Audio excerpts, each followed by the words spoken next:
This is the ultimate question. What phone should I buy? Not everyone has $1,000 to spend on a phone, but at less than $400, this might be a good option. However, it wouldn't be a Pixel phone if there weren't some downsides. So let's talk about it. Should you buy the Google Pixel 4 in 2021? Hello everyone, this is Matt from Real World Review, and yes, it is raining outside. Check out the social media listed above if you want to talk tech, and subscribe if you want to continue watching tech. Let's get started.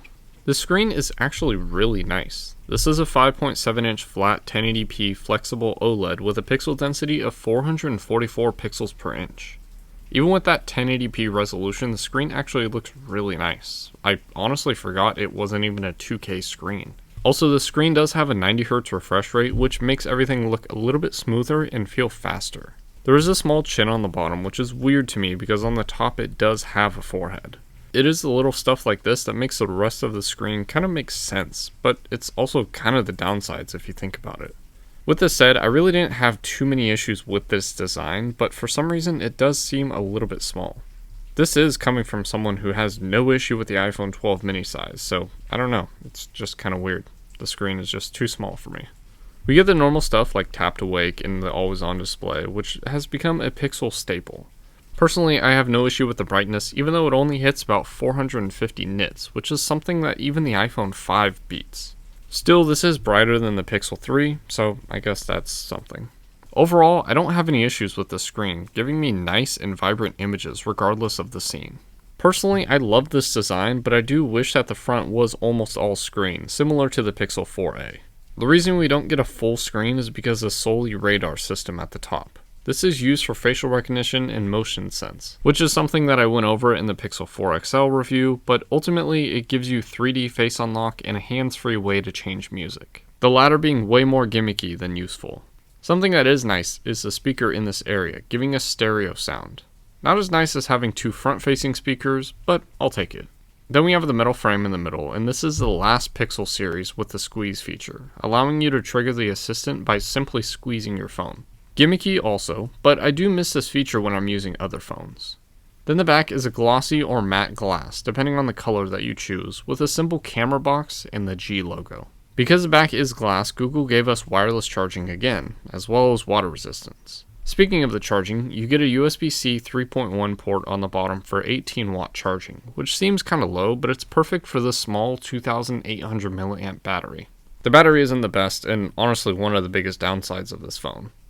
This is also because of the power in this phone. This phone has a Snapdragon 855 chip, which is plenty powerful, but along with that 6GB of RAM, this makes lasting the whole day kind of difficult on this phone.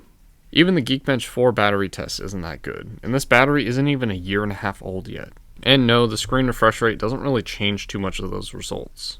As for the cameras, let's talk about them.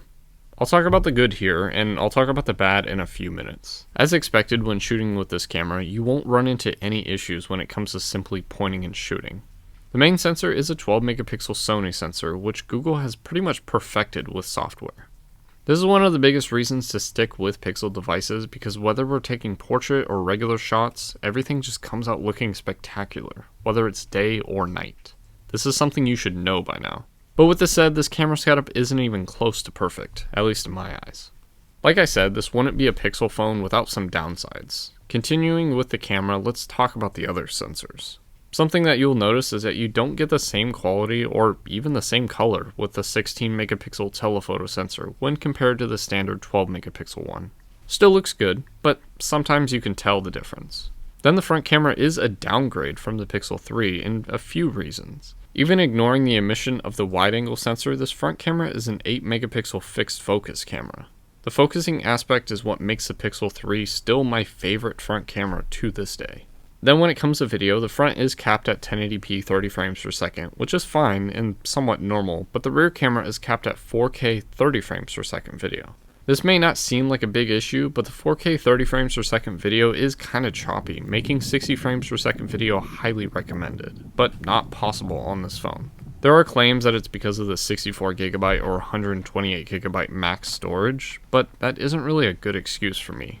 Really, once you look into this phone, you start to see all the confusing corners that were cut for this phone. Now, should you buy this phone? Maybe. Really, my issues with this phone are the battery and the video recording options, so it might not even be that big of a deal for most. The best parts of the Pixel 4 is the software and the camera, which works well for most consumers. Obviously, assuming that you're using this phone for normal usage and not anything too crazy. It is kind of funny though that I was sort of in a rush to review this phone, but I used this phone for over a month before I started the review process. I don't know, Pixel phones are just that good, I guess. And that's my review of the Pixel 4, the best bad Pixel. If you have any questions, leave them in the comments section below, and as always, thanks for watching.